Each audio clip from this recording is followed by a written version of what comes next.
Welcome back. This is Corporate Radar. Well, it's been a good first 30 minutes actually for the markets because the intraday dips have got bought into both on the Nifty and the Nifty Bank, and both of them are back towards the high point of the day. The Nifty Bank at around 41,200 and the Nifty holding above that 17,700 odd. You'll want it to hold above these levels. Then you're bracing for a massive short covering bounce, given that today you'll have the Nifty Financial Services Index that goes for its expiry. So let's see how that plays. And a quick word on Sagar Cement. Large trade took place. I'm trying to get in, who exactly was the participant in that. But Sagar Cement, I understand that one of the top domestic funds have bought into that. So that's the reason that stock is up close to around 10%. It was a bit of an overhang. It appears one fund has got out and a big name has come in there. We'll try to get you more details on that front. But let's move on. Let's focus on Equitas Small Finance Bank. They reported a strong Q4 update. Deposits were up more than 30%. Disbursements as well were up close to around 80% odd. Mr. P.N. Vasudevan, the Managing Director and Chief Executive Officer at the company, joins us on the show. Hi, Mr. Vasudevan. Thanks so much for joining in. Well, a couple of questions. When you joined us in the past, you've said that you'll at least grow by around 25 to around 35% odd.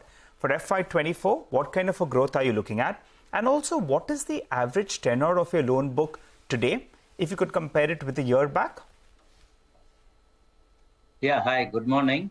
Generally, we are actually still a very small bank. Our advances is just around 28,000 crores.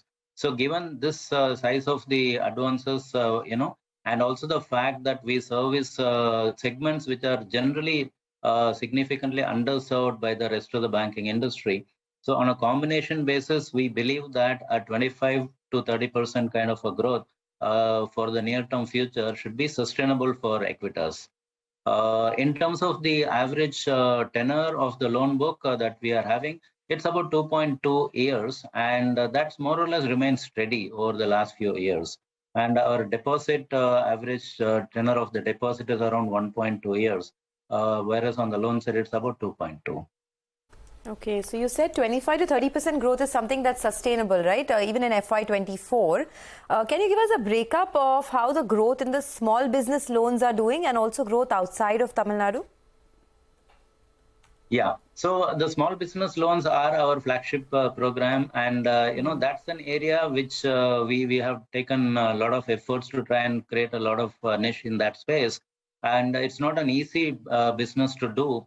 Our average ticket size, you may be quite surprised to know that our average ticket size for the small business loan segment is just around 5 lakh rupees per borrower.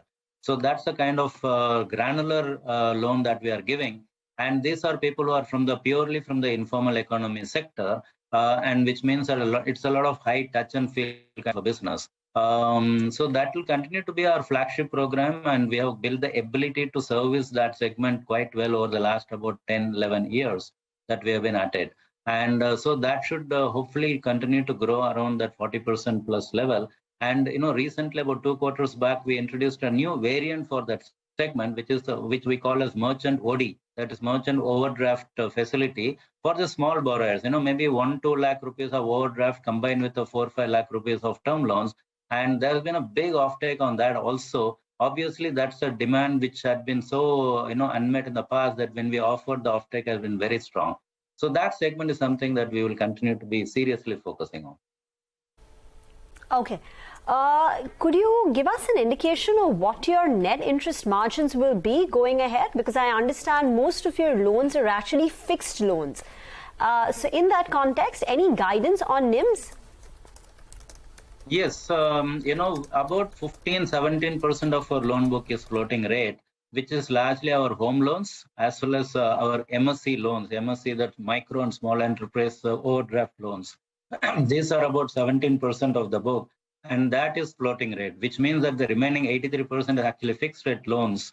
And so in a rising interest rate scenario like today, obviously there should be some pressure on the NIM because of 83% nearly being a fixed rate basis. But as I said earlier, our average tenor of the loan is around 2.2 years. So that way the loans do come for repricing fairly fast. It's not like they're a long stuck in the system. Second thing is that our ability to pass on the interest rate on the borrower side is also high because of the fact that we are a preferred banker for the segment of clients that we service. And third is that because of our growth, our operating efficiency is also kicking in. So the cost to advances is something which keeps coming down. And to that extent, that will also cushion the impact on the overall spreads. So what we believe is that our current NIM is around the 9% level. It might go marginally down, but then we expect that that should also be supplemented with the similar kind of a benefit in the cost to advances side. So partly we will increase the lending rate on the loan side, and partly our internal efficiency should help us cover up on the spreads. Go down, sir, to about 8.5% or even lower? Well, it may not go down to 8.5 is what we believe in the near term. Okay. In the medium term, it might, but then the medium term, the cost to advances also should hopefully go down. Sure. All right. If you could give us some guidance, Mr. Vasudevan, on the asset quality. Gross NPAs, I think you were guiding for, it comes down to around 2.5% or somewhere in that vicinity for FY24. And also credit cost guidance of around 1.5%. Are you holding on to those numbers? You just want to alter them? So our guidance for FY23 on credit cost was 1.5%. But that is actually slightly elevated to our normal levels. Our normal pre-COVID credit cost used to be in the range of 1.1 to 1.2%. Last year was slightly elevated. We had guided at 1.5%, and I think we are broadly going to be in line with that. For the current financial year, FY24, we believe that we should get our credit cost back to our pre-COVID levels, which is closer to the 1.1, 1.2%. And our GNPA pre-COVID always used to be between 2.5 to 2.75. During COVID, it had shot up all the way to 4.6, which was our peak NPA. It was down to 3.36% in December quarter. And, and collections has been very strong in the fourth quarter of last financial year. So we believe that, our NPA should come back to the pre-COVID level very soon. Okay, NPAs will come back to pre-COVID levels very soon. Can you tell us a little bit more about the restructured book then? How much of the restructured book is expected to go bad in the coming quarters, if you can quantify for us? So currently, when we restructured last year, it was 9.5% of our advances was under restructured book. And over time, some of them are paid off, some of them are run down, and some of them have become NPA and provided for. Ultimately, what we are now left with is a restructured book, which is in the range of around 2% of the total advances. And out of the 2%, part of that, nearly 45% of that has already moved to NPA, which has got its own provisions covered up. And the remaining 55% of that is in standard assets. And now, these are books which have now crossed over 1.5 years after restructuring. So we believe that further pain from this area should be normal pain like any non-restructured book. So they already crossed 1.5 years of restructuring. Okay, all right. Mr. Vasudevan, thanks a lot for joining in and all the best for the quarters to come. Let's move on now. The market is actually picking up some more pace, almost at a century on the Nifty. So look at that, 17,700. And this is, quite a ferocious move on the upside compared to what we've seen in the last many days. We've been taking baby steps, but this is a big move that you're seeing in the market. So let's see if this pullback extends itself. All Adani Group stocks are well in the green right now. But this is a special segment, quarter se quarter tak. A lot of big earnings expected, and banking earnings will kickstart this week with HDFC Bank on Saturday. So let's get the expectations in from Abhishek this time around. Abhishek, over to you. The dream run for the banking sector will continue in Q4 FY23. For majority of the banks, business momentum has been very strong in the banking sector. So banking sector, as per RBI data, ended FY23 with a credit growth of 15% YOY and around 2.8% quarter-on-quarter.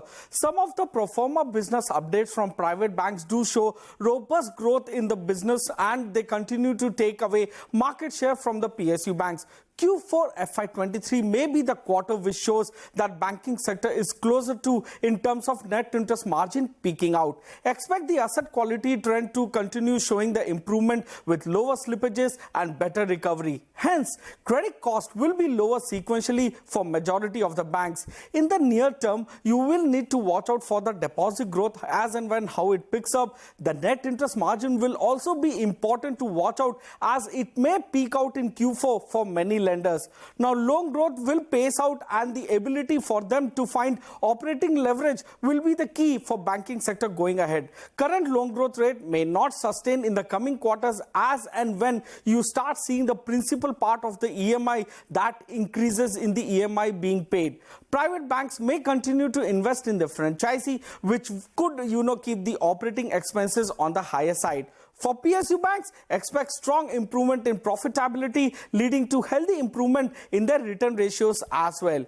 You will see mid-sized and smaller banks reporting strong traction in their earnings for Q4 FY23. So some of the expectation from Kotak Securities is for SBI, the NI is expected to grow at 24.5% YOY and about 2.1% quarter-on-quarter, while the profit is expected to grow more than 74% YOY and close to 12% quarter-on-quarter. For SDFC Bank, the NI growth is estimated at 18% YOY and a decline of 3% quarter-on-quarter. Profit growth also expected at 18% growth YOY and a decline of 3.2% quarter-on-quarter. For ICICI Bank, they are expecting NI growth of more than 33% YOY and 2% sequentially, and profit growth to be around 29% YOY and close to 9% sequentially. For Axis Bank, the NI growth is expected at more than 36% YOY and about 4.8% quarter-on-quarter, while they are expecting a loss of 5,400 crores. Now, this loss can be largely attributed to the fact that, there was Citi acquisition for which there will be some expenses being done by Axis Bank. Back to you.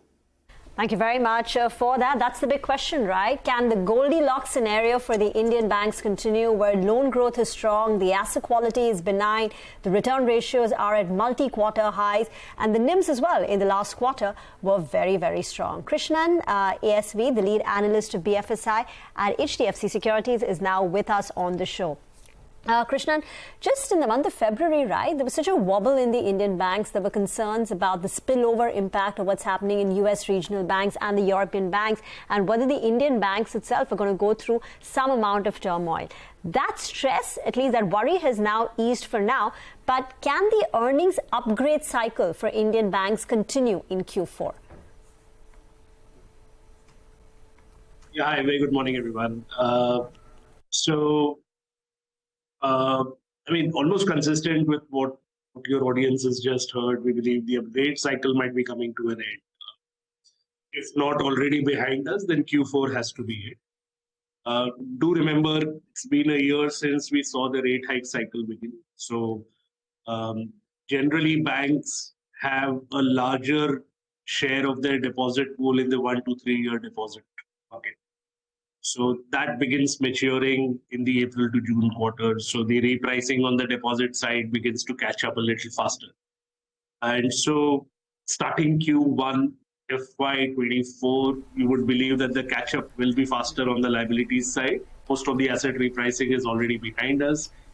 So net, I think the upgrade cycle is largely a function of where the net interest margins. Okay. Krishnan, in terms of individual stocks, where do you think the alpha could come in now? Where do you think investors... Because this is largely seems to become an overowned space now. Given that the earnings trajectory is expected to be positive, stock-wise, where do your preferences lie? Hi, Sonia. So fortunately, our pecking order doesn't change very frequently. We have remained fairly tight on ICICI Bank and SBI at the very top. And that pecking order, especially in an environment where there is going to be a scramble for deposits, we believe larger banks are a lot better off. Among the mid-sized banks, I think Federal Bank is a league apart. So that remains our highest conviction buy. But yeah, ICICI Bank, SBI, Federal, those are three banks where we believe the big component of the alpha will be generated. Hi, Krishnan. Morning. What about Kotak Mahindra Bank? That's been a relative underperformer. Now there's news that maybe MSCI rejig could take place. There'll be more flows that come in there to the tune of around $700 billion odd. But fundamentally, how's the stock looking? For the last 1 year, I think it's done absolutely nothing.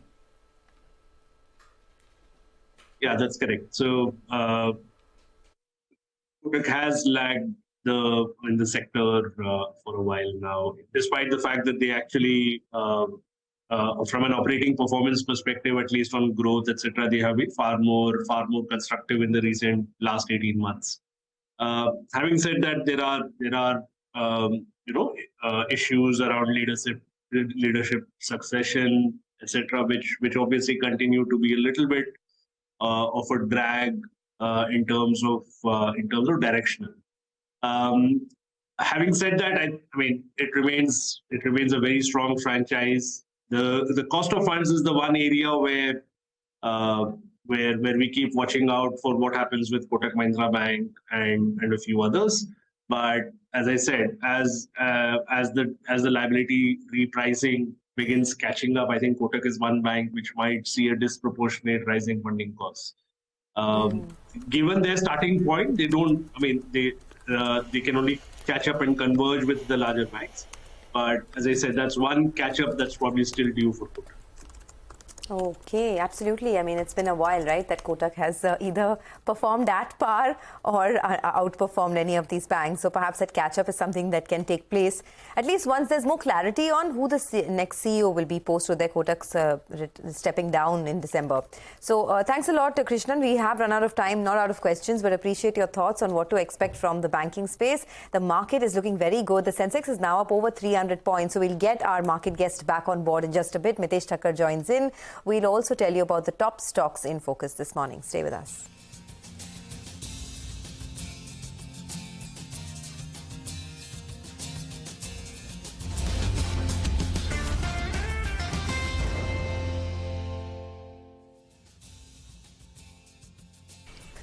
Welcome back. It's looking pretty good for the market. So look at that. The bulls are back, and how it's almost a 100-point rally for the Nifty, led by a lot of course, Kotak Mahindra Bank is your star of the show this morning. But across the board, Adani Group stocks are back. So all the beaten down names are coming back in a big way. Mitesh Thakkar is joining in now to tell us what he would be buying.